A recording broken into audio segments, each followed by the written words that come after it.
드라마나 만화 같은 것 보면 운동선수들 막 뛰어다니는데 옆에서 코치인지 감독인지 하는 사람이 자전거 타고 따라붙으면서 더 열심히 뛰라고 몰아가면서 재촉하는 장면들 볼 수 있잖아요.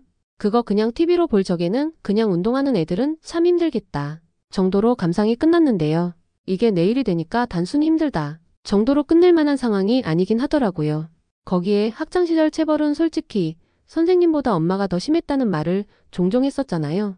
근데 그건 엄마가 저만 집중적으로 혼내키셨다는 거지. 겨우 그 정도로 엄마가 체벌이나 기압에 대한 전문가가 될 정도가 되는 건 아니었어요. 엄마가 저를 얼마나 어떻게 굴리든 간에 그건 그저 비전문가가 TV 보고 따라하는 정도라는 거죠. 그러면서도 뭔가 하나에 꽂히면 그거에 엄청 또 집착하시거든요.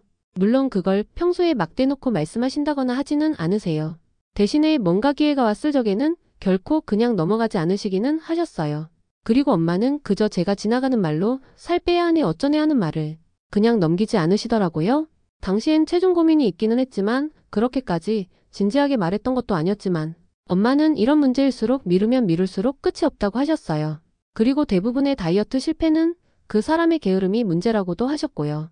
일단 당시엔 딱히 틀린 말이라는 생각이 안 들었어요.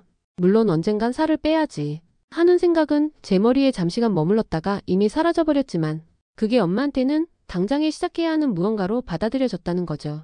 그러시면서 제 다이어트에 엄마도 적극 동참하시겠다며 당장 나오라고 하셨어요. 물론 그때 왜 자전거는 한 대만 준비하시는지 정체불명의 가방에는 뭐가 들어있었는지에 대한 의문을 깊게 가져가지 않은 게 저한테 어떻게 돌아올지는 알 수 없긴 했죠. 그렇게 엄마 손에 끌려나가 체대 지원할 것도 아닌데 주말 저녁에 공원을 달려야 했었어요.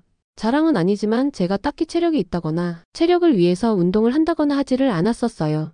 그러다 보니 원래도 없던 체력이 갑자기 막 생겨날 리 없잖아요. 게다가 당연하지만 공원에서 뜀박질해야 하는 건 저 혼자고 엄마는 어디 영화에서 본 것 마냥 자전거를 타고 옆에서 저를 막 재촉하셨어요. 그리고 엄마가 등에 메고 있는 가방엔 회초리 대용품이 몇 개 들어있는 것 같았고 엄마가 처음 꺼내 들었던 건 효자손이었어요. 효자손이 회초리들 중에선 좀 없어 보이긴 해도 막상 그걸로 혼나기 시작하면 답도 없단 말이에요.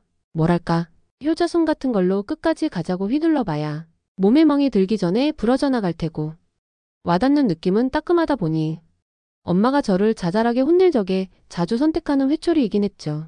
그래도 일단 운동하겠다고 나왔으니 어디 한 10분 뛰다 들어갈 리도 없잖아요. 그나마 다행인 건 엄마가 어디 영화에 나오는 운동감독처럼 능숙한 게 아니란 거죠. 영화에서야 선수가 죽을 힘을 다해 뛰어가고 있으면 감독님이 그 옆을 자전거로 따라붙으며 회초리를 휘둘러대는 장면이 엄청 능숙해 보였지만 일단 엄마는 그 타이밍을 잡는 것부터가 서투르셨어요. 제 체력이 밑바닥인 건 둘째치더라도 일단 제가 단거리 달리기를 하러 나온 건 아니잖아요. 분명 장거리를 생각하고 나오긴 했지만 막상 달리기 시작하자 제가 생각보다 빨리 지치더라고요. 그럼 이젠 엄마가 회초리로 저를 멋들어지게 재촉하는 장면이 나와야 할 텐데요. 이게 엄마도 자주 하는 게 아니다 보니 제가 멈춰설 때마다 타이밍 좋게 저를 혼내는 게 힘드신 것 같더라고요. 제가 무릎 잡고 헉헉대고 있을 때 뒤늦게 발견하셔서 지나칠 때도 있었고 아니면 제가 엎어질랑하며 허우적대고 있을 적에 미리 멈춰섰는데 제가 담은 몇 걸음을 더 걸어가 버려서 혼자 뒤에서 멈춰 서 계시기도 하시더라고요. 물론 이런 것도 초반에는 어긋났던 거지 좀 뛰고 나니 저도 수시로 멈춰 서게 되더라고요. 결국 엄마가 따로 타이밍 잡을 것도 없이 그냥 회초리만 휘두르면 되는 상황이 되었었어요.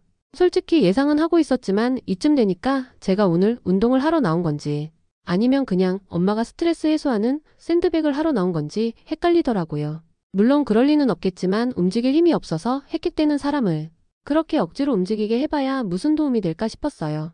뭐 운동학적으론 한계까지 밀어붙인 다음에 한 발짝 더 나가는 게 도움이 된다고 말할진 몰라도 당시엔 딱히 그런 지식도 없을 시기이긴 했어요. 그러니까 당시 엄마가 저를 한계까지 밀어붙이신 덕에 제 체력이 좀 늘었을진 몰라도 애초에 엄마가 의도한 결과는 아니었던 거죠. 물론 그때도 겨우 하루하고 끝났었으니 딱히 체력의 변화는 없었을 거예요. 근데 막상 엄마가 회초리 휘두를 타이밍을 잘 맞추게 되니까 제 체력이 따라가질 못하더라고요. 처음이야 힘들 때 무릎 잡고라도 버틸 수 있었다면 나중엔 거의 주저앉다시피 했었어요. 그러다 보니 나중엔 엄마가 다양한 자세를 요구하시던데요. 뭐 솔직히 다양하대 봐야 학교에서 항상 하던 것에 불과하긴 했어요. 근처 난간을 짚고 선다거나 엎드려 뻗친다거나 어디 멀리 갈 것도 없이 등교할 적에 교문 앞에선 엎드려 뻗쳐서 혼나는 건 기본이었고 담 넘다가 걸리면 담장 짚고 서거나 하기도 하잖아요. 분명히 학교에선 지나가는 아저씨나 아줌마들이 있거나 없거나 전혀 신경 쓰이지 않았는데 그 뻔한 자세들을 엄마랑 같이 하니까 그렇게나 창피하더라고요. 뭐 어차피 다들 두 번 볼 얼굴들도 아니었으니 상관은 없었는데 그렇게 생각한다고 창피함이 줄어들지는 않았죠. 게다가 창피함에는 주변에서의 시선이 제일 컸어요. 그러니까 불쌍하다는 눈빛이 아닌 마치 제가 무슨 잘못을 해서 혼난다는 그런 눈빛들이요. 생각해보면 딱히 이해 못할 광경은 아니었겠죠. 웬 회초리든 아줌마 한 명이랑 거기에 혼나가며 입 다문 애 한 명이랑 꼭 엄마랑 함께 한다기보다 어디 최대 지망하는 애가 개인 훈련 받고 있는 걸로 보일 수도 있겠더라고요. 물론 운동하는 애들이 이런 식으로 따로 훈련받는지까진 확인하지 못한 거지만 TV에서도 막 없는 사실을 내보내지는 않았을 거고 주변을 지나는 어른들도 제가 모르는 만큼이나 체육 쪽 지망하는 애들의 현실은 몰랐을 테니까요. 오히려 몰랐다 보니 저를 더 한심하게 쳐다봤었다고 생각해요. 정말 체육 쪽으로 지망하는 애들이라면 체력이라도 좋았겠지만 저는 그런 것도 아니어서 항상 몇 발자국까지도 못하고 헥헥대고 있었을 테니까요. 나중엔 거의 기다시피 하면서 움직였지만 그래도 그렇게 힘든 티를 내다 보니 그 훈련 같지도 않은 달리기는 금방 끝이 났어요.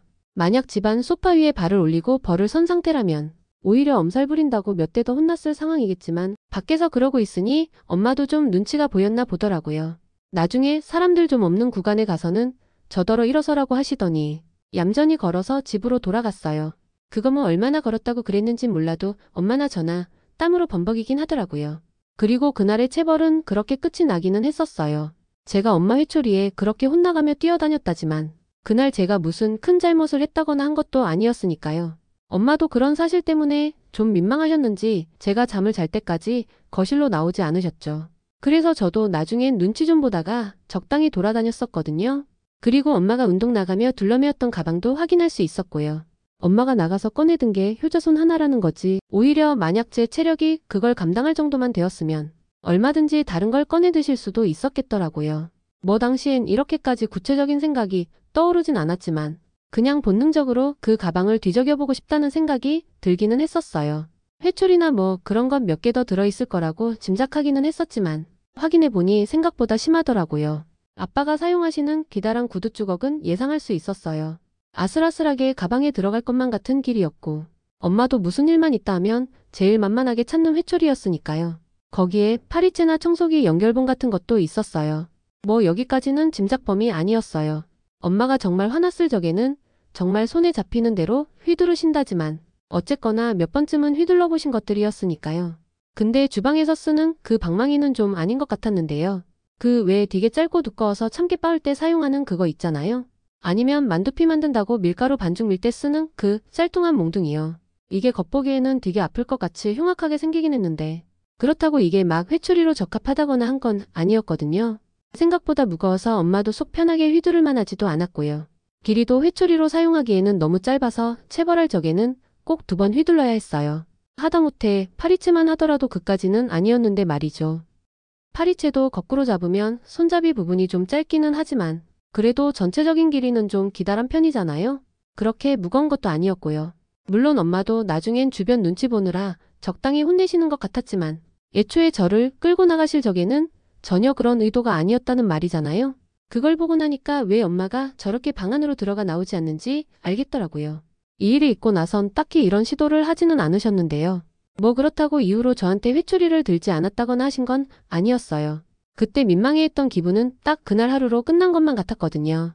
이후로 담임 선생님께 전화가 온다거나 제 성적표를 눈으로 확인하신 날에는 현관에 구두주걱을 손에 드는 건 예사셨어요. 그렇게 한번 어색한 순간이 지나가고 나서는 다시금 살을 빼라느니 영단어 암기량을 좀 늘리라느니 하는 잔소리도 시작되셨죠. 이래버리니까 원래의 엄마로 돌아오신 기분이 들기도 했었어요. 이후론 구박도 좀 하시긴 하셨지만 그래도 최소한 저번처럼 운동하자며 회초리를 챙겨나가는 일은 없었죠. 진짜 그때 엄마는 무슨 정신으로 그 참깨 빻을 때나 쓰는 방망이를 챙기셨나 몰라요. 만약 그때 엄마가 그걸 꺼내 드셨다면 그땐 주변 사람들이 좀 말려주셨을라나요? 물론 택도 없는 소리이긴 하죠. 지금이랑은 정반대로요. 이런 거 생각하면 지금 체벌이라는 단어를 상상도 하지 못하게 된 게 얼마나 다행인지 몰라요. 다시금 떠올리기만 해도 치가 떨리는 상황이죠. 물론 그 상황만요. 그럼 이번 이야기는 여기까지만 할게요. 더 재미있는 이야기를 듣고 싶으신 분들은 좋아요 한 번씩만 체크해 주시고요. 그럼 다음 영상에서 만나요.